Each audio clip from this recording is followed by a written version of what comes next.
भारत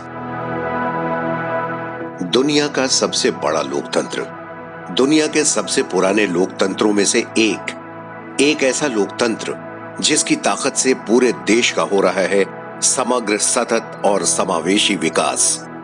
यही लोकतंत्र तो है भारत की एक बड़ी पहचान। उसी भारत की पहचान जिसने कई काल देखे, कई खंड देखे, चुनौतियों से सामना हुआ, मगर हर गुजरते वक्त के साथ हमारे लोकतंत्र की जड़ें और मजबूत होती गईं, गहराती गईं।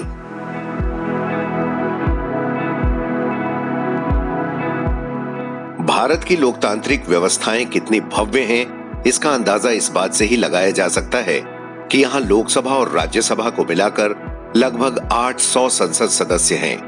राज्य विधानमंडलों में 4,500 से अधिक विधायक हैं। देश में गांवों की संख्या 6.5 लाख से ज्यादा है। 2.5 लाख से अधिक ग्राम पंचायतें हैं और इन ग्राम पंचायतों में 30 लाख से अधिक चुने हुए सदस्य। भारत जितना विशाल देश है, उससे कहीं ज्यादा बड़ा और मजबूत हमारा लोकतांत्रिक ढांचा और लोकतांत्रिक परंपराएं हैं। अधिकतर राज्यों ने ग्राम पंचायतों में महिलाओं के लिए 50% आरक्षण की व्यवस्था कर रखी है। मतलब ये कि आज 1.25 लाख से भी अधिक ग्राम पंचायतों का नेतृत्व महिलाएं कर रही हैं। ये सरपंच महिलाएं अपनी सूझबूझ और विवेक से न सिर्फ खुद आत्मनिर्भर हुई हैं, बल्कि उन्होंने पूरे गांव को आर्थिक, सामाजिक और राजनीतिक विकास की मुख्य धारा में शामिल करने का काम भी किया है। संसद टीवी देश की ऐसी ही सशक्त सरपंचों और पंचायतों के काम से आपको रूबरू कराने विभिन्न राज्यों में पहुंच रहा है। ग्राम स्वराज का सपना साकार करने के लिए पंचायती राज व्यवस्था ये अपने आप में एक महत्वपूर्ण व्यवस्था है और उस व्यवस्था को गति देने का काम पंच सरपंच कर रहे हैं। अब तक हमने अपने पहले के एपिसोड्स में देखा कि कैसे तेलंगाना के सिद्दीपेट जिले की मिटापल्ली ग्राम पंचायत ने अपनी कोशिशों और फैसले लेने की दृढ़ क्षमता से गांव को सफाई के पैमाने पर एक मिसाल बना दिया। ग्राम पंचायत की सरपंच वंगा लक्ष्मी ने पशुधन प्रबंधन और महिलाओं को प्रेरित कर विकास और आत्मनिर्भरता के नए रास्ते खोले। हमने देखा कि कैसे ओडिशा की हरिदाबन पंचायत की सरपंच संयुक्ता पढ़ियारी ने उत्कल विश्वविद्यालय से पढ़ाई के बाद गांव वापसी की और कैसे अपने नायाब प्रयासों से विकास और महिला सशक्तिकरण की नई गाथा लिखी।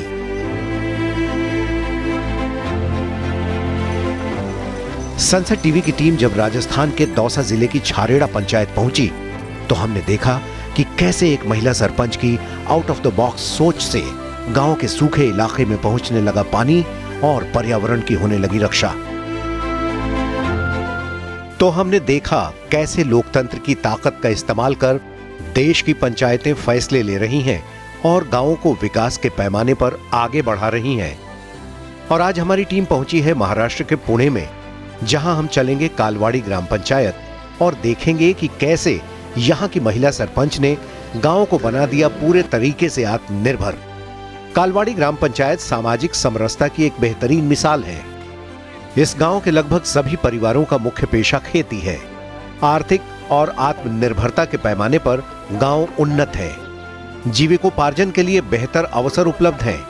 यही वजह है कि गांव के लोग फुर्सत पाकर सांस्कृतिक और लोक कला के कार्यक्रमों का भी भरपूर आनंद लेते हैं।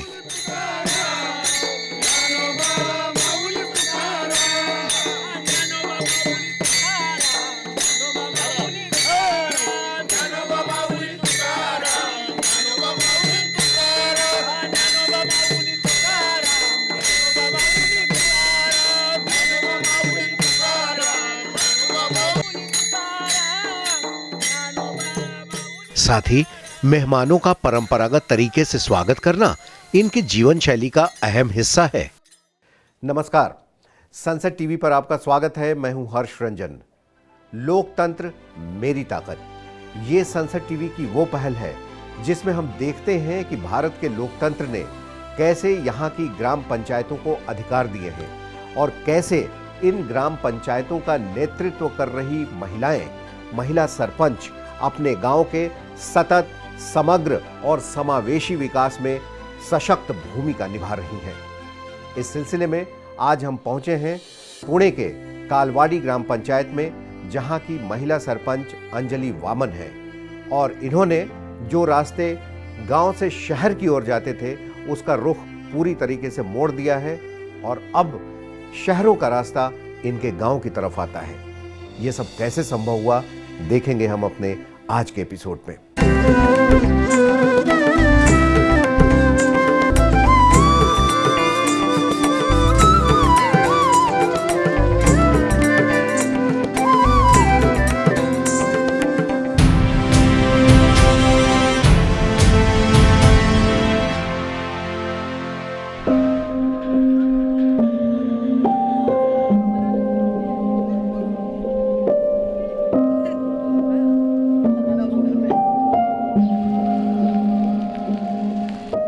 कालवाड़ी ग्राम पंचायत की सरपंच अंजलि वामन के पास वो सारी डिग्रियां हैं जो उन्हें सरकारी स्कूल में शिक्षक की नौकरी दिला सकती थीं। मगर इन्होंने गांव में ही रहकर खेती बाड़ी को अपना पेशा बनाना ठीक समझा। फिर सरपंच बनी और गांव के दूसरे परिवारों को भी प्रेरित किया कि वो खेती किसानी को अपनाएं और इसकी शुरुआत सरपंच ने अपने घर से ही की।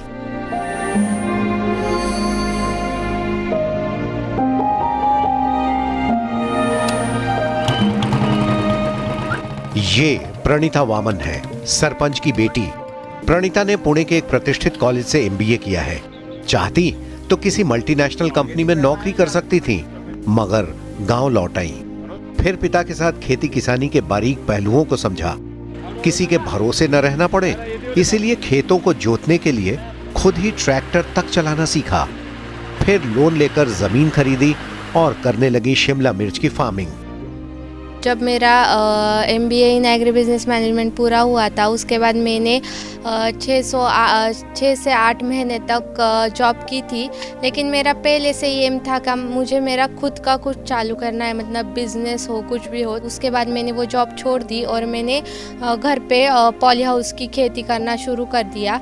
पहले तो ऐसा लगता था कि खेती करेंगे या मतलब मुझे प्रोसेसिंग में कुछ करना था, लेकिन कोविड की जो भी सिचुएशन आई थी, इसके लिए मेरा जो मतलब प्रोसेसिंग यूनिट का जो सपना था उसको थोड़ा सा ब्रेक लग गया और मैंने खेती करना स्टार्ट कर दिया। तो मैंने तभी एक 50 गुंठे का पॉली हाउस किया था और उसमें मैं कलर कैप्सिकम की खेती करती हूँ। प्रणीता ने ओपन फार्मिंग की बजाय पॉली फार्मिंग शुरू की, क्योंकि इसमें फसलों की गुणवत्ता अधिक रहती है, मौसम का प्रभाव कम पड़ता है और कीड़े भी नहीं लगते। साथ ही पॉली हाउस में लगातार साल भर खेती की जा सकती है। नतीजा बम्पर फसल। एक्चुअली जो खुले खेत में होता है, अब क्या है ना, बारिश का कुछ भी मतलब 12 महीने में पहले 4 महीने बारिश के रहते थे, लेकिन अब कभी भी बारिश पड़ जाती है। तो कैप्सिकम का ऐसा है कि बारिश उसे चलती नहीं है और पॉली हाउस में आप पूर्ण जो भी कुछ है वो कंट्रोल एनवायरनमेंट रख सकते हैं इसके लिए। और जो है मतलब हम नेट हाउस में भी कलर कैप्सिकम का प्रोडक्शन कर सकते हैं, लेकिन वो 607 महीने तक ही चलता है। लेकिन जब हम पॉली हाउस पे आते हैं तो 12 महीने भी आप उसमें प्रोडक्शन ले सकते हो। इसलिए हमने तब चूज करते हुए हमने पॉली हाउस चूज किया। अपने गांव के लोगों के लिए प्रणीता एक मिसाल है कि कैसे खेती के काम से भी लोगों को आर्थिक सामाजिक विकास की मुख्य धारा में शामिल किया जा सकता है। प्रणीता शिमला मिर्च की खेती करके काफी संतुष्ट हैं, क्योंकि इस काम में अच्छी खासी कमाई हो रही है। उनकी आगे की योजना एक प्रोसेसिंग यूनिट लगाने की भी है। मैं एक एकड़ का आपको हिसाब बताती हूँ। तो 1 एकड़ में 40 गुंठे का पॉली हाउस होता है, तो उसमें एक 40 लाख तक हमें इन्वेस्टमेंट करना पड़ता है और उससे हमारा जो भी सरकार है, गवर्नमेंट है, वो हमें 50% तक NHB की सब्सिडी मिलती है, तो 20 लाख का लोन रह जाता है। और जो हम एक क्रॉप लगाते हैं तो एक 40 गुंठे में हम एक 35 से 40 टन तक प्रोडक्शन लेते हैं और हम मिनिमम 50 to 60 का भी रेट मतलब मान चलते हैं, तो भी हमारा एक 25 लाख तक हमारा प्रोडक्शन चल जाता है। तो उसमें हमें 5 से 6 लाख तक खर्चा होता है और बाकी का हमारा नेट प्रॉफिट रह जाता है। ये इनका कैप्सिकम है, रंगीन है और ये महंगा आता है क्योंकि इसकी न्यूट्रिशनल वैल्यू जो है वो बहुत ज्यादा है। आम तौर पर बच्चे पढ़ाई करने के बाद नौकरी की तलाश में बड़े महानगरों की ओर जाते हैं, लेकिन प्रणीता ने पुणे से एमबीए करने के बाद खेतों में अपना जीवन बसर करने की योजना बनाई है और यहाँ से वो सिर्फ लाखों ही कमा नहीं रही हैं, बल्कि दूसरे लोगों को प्रेरित भी कर रही हैं। प्रणीता ये सब कर पाई क्योंकि इनके काम में पंचायत ने भरपूर मदद की। ये मदद लोन दिलवाने में सहायता करने से लेकर जमीन की पहचान करने और खाद बीज दिलवाने तक की रही। ग्राम पंचायत ये सब कर पाई लोकतंत्र से मिली ताकत का इस्तेमाल करके। कालवाड़ी पंचायत की नियमित बैठकें होती हैं। इन बैठकों में फैसले लिए जाते हैं, प्रस्ताव पारित किए जाते हैं। आज भी यहां एक ऐसी ही महत्वपूर्ण बैठक चल रही है। उपजीविका या उपजीविकेच्या दृष्टीने आपल्याला आता काम करायचं आहे आणि ही सर्व जी कुटुंब आहेत ती सर्व कुटुंब आर्थिकदृष्ट्या आपल्याला सक्षम करायची आहेत। कालवाड़ी ग्राम पंचायत की सरपंच अंजलि वामन सुनिश्चित करती हैं कि पंचायत की बैठकें नियमित हों। वो खुद सारे कामकाज का हिसाब रखती हैं और इसका फॉलोअप भी लेती हैं। यही वजह है कि इस पंचायत का हर क्षेत्र में समग्र विकास हो पा रहा है। पंचायत की तरफ से सेल्फ हेल्प ग्रुप को लिए हमने जो न्यूट्रिशन गार्डन बनाया है, उसके लिए जो पौधे लगाने का बीज होता है वो भी पंचायत के फंड से दिया है। और वो जैविक फर्टिलाइज़र जो बनाते हैं उसको जो 10 ड्रम लगते हैं वो भी 4 ग्रुप को हमने ड्रम का भी फंडिंग किया है। वो 15 वित्त केंद्र शासन का जो फंडिंग है उसी से हमने ये इनको दिया है। उनके जो फर्टिलाइज़र का जो खर्चा है ये घर में बनाती है, उसके वास्ते बच रहा है और उनकी आमदनी बढ़ रही है।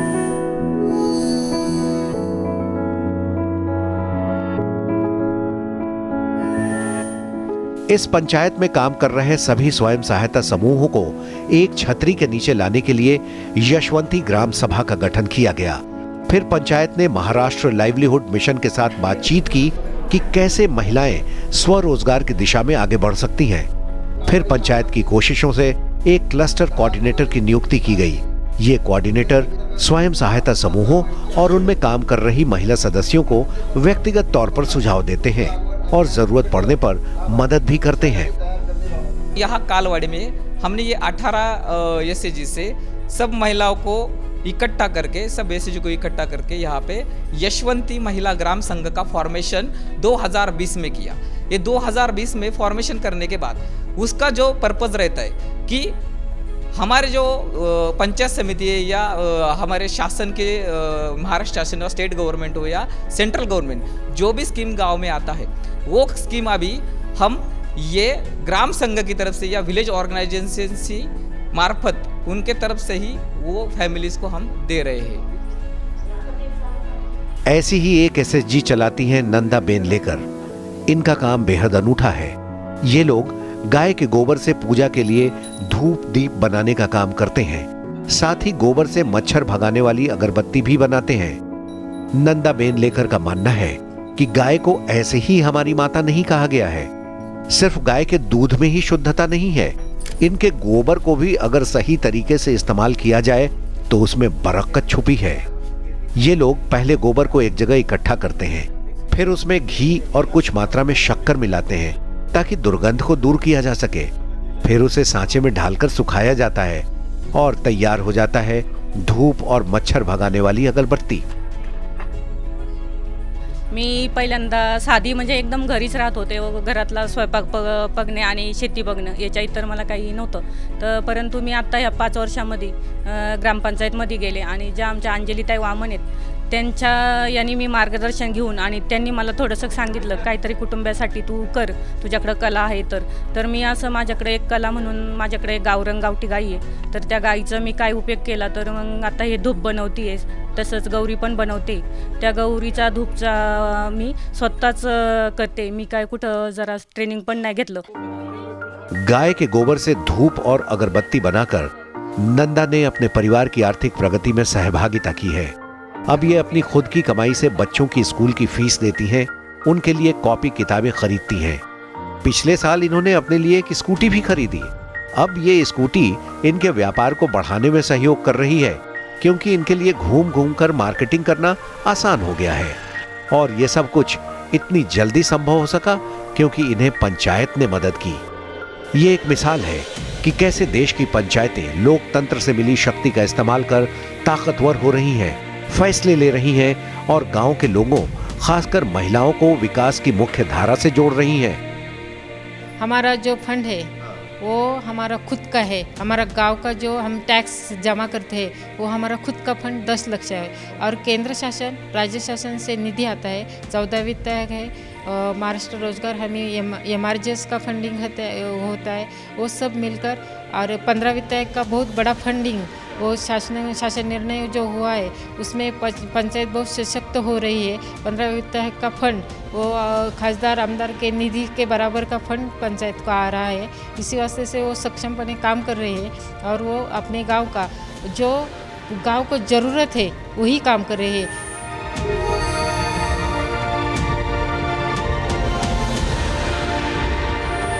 पुणे की कालवाड़ी पंचायत टैक्स और दूसरे स्रोतों से साल में कुल 10 लाख रुपए की कमाई करती है। लगभग 6 लाख रुपए सरकारी फंड से आते हैं। ये सारे पैसे पंचायत विकास के कामों में खर्च करती है। सरपंच ने बताया कि कालवाड़ी पंचायत ने पिछले 9 सालों में 12 करोड़ रुपए से अधिक का काम इंफ्रास्ट्रक्चर विकास के मद में किया है। सरपंच बताती हैं कि देश की पंचायतें सिर्फ अपने अधिकारों से ही सशक्त नहीं हुई हैं, बल्कि सरकार ने इन्हें आर्थिक तौर पर भी मजबूत बनाने का काम किया है। हमारे तो यहाँ फंड तो 10 लाख है। मेरा जो कार्यकाल है तो 2012 से शुरू हो गया, 9 साल हो गए। 9 साल का तो 10 लाख से 1 कोटी 20 लाख रुपए लक्ष्य टैक्स हो गया। पर मेरे हिसाब से 9 साल में हमने 12 से 13 कोटी का इंफ्रास्ट्रक्चर में काम किया है और जो लोकसभा का वो जो है उनको तो गिनते ही नहीं। गांव में आधारभूत संरचना विकास की बात हो तो कालवाड़ी पंचायत ने पानी की कमी दूर करने के लिए नायाब काम किया है। यही वजह है कि गांव में सिंचाई के लिए भी कभी पानी की कमी नहीं होती। पंचायत ने करोड़ों रुपए खर्च कर गांव में ही कई गहरे कुएं खुदवाए। बरसात के दिनों में इसमें पानी इकट्ठा किया जाता है। पंचायत ने एक नैसर्गिक नाले का मुंह भी इन कुओं की तरफ मोड़ दिया ताकि बरसात के दिन में इनमें पानी तेजी से भरा जा सके। ये नाला था, नैसर्गिक नाला था, लेकिन उसमें वो बंधारे डालकर वो जो पानी ऊपर का आता है वो उसका साटा करके जो खेती का जो है, खेती के सिंचन के लिए उसका उपयोग किया और उस उपयोग से उनका जो आर्थिक आमदनी है वो भी बढ़ती गई। वो सुजलाम सुफलाम रह रहे हैं। पानी प्रबंधन पर कालवाड़ी पंचायत आगे की योजनाओं पर भी काम कर रही है ताकि पानी की बर्बादी रोकी जा सके। इसके लिए पंचायत ड्रिप इरिगेशन के फायदों के प्रति लोगों को जागरूक बना रही है। पंचायत के माध्यम से ये पानी है तो उसको ड्रिप इरिगेशन करना चाहिए, स्प्रिंकलर करना चाहिए का पानी की बढ़ोतरी कम करने में जो वेस्टेज जाता है वाटर वो और ज़मीनी का भी धूप करता है, नुकसान करता है ज़्यादा पानी, तो वो नहीं होना चाहिए। इस माध्यम से पंचायत के माध्यम से ही उसको प्रबोधन किया है।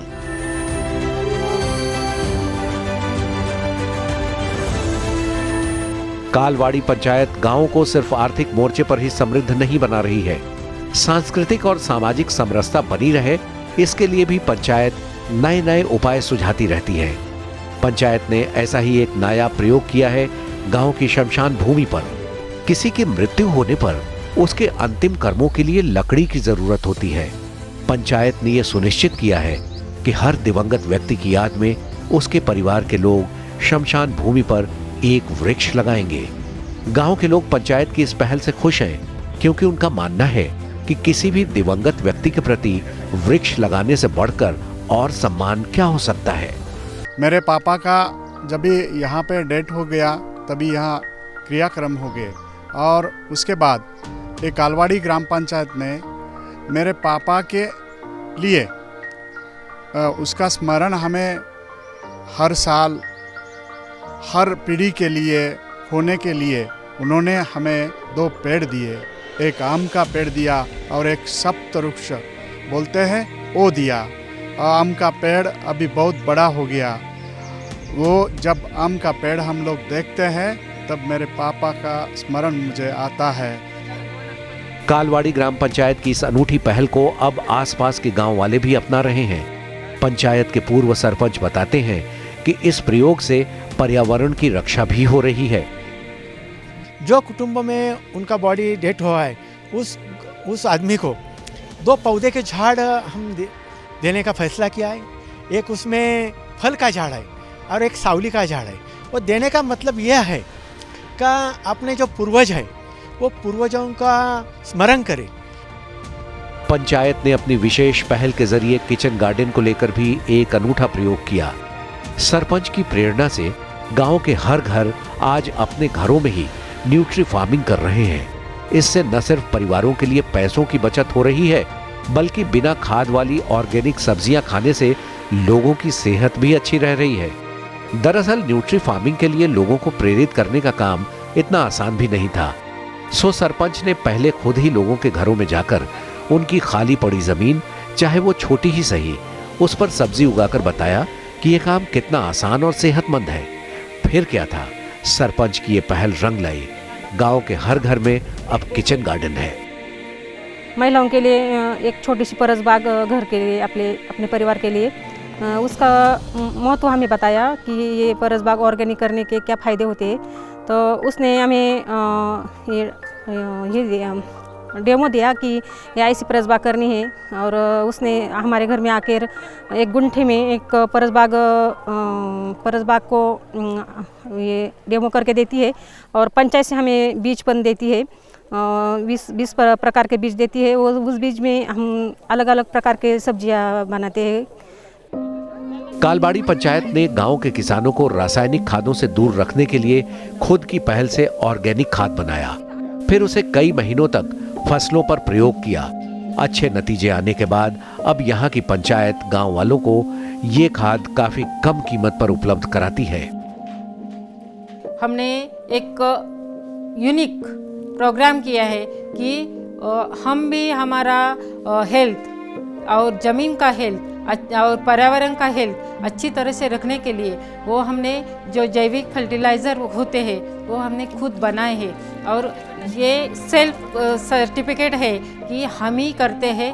हमने वो रिज़ल्ट देखा है। हमने जो खेती का खाद डाल के वो जो पौधा होता है उसकी क्वालिटी बहुत अच्छी होती है, उनकी जो प्रतिकार क्षमता है वो बढ़ती है।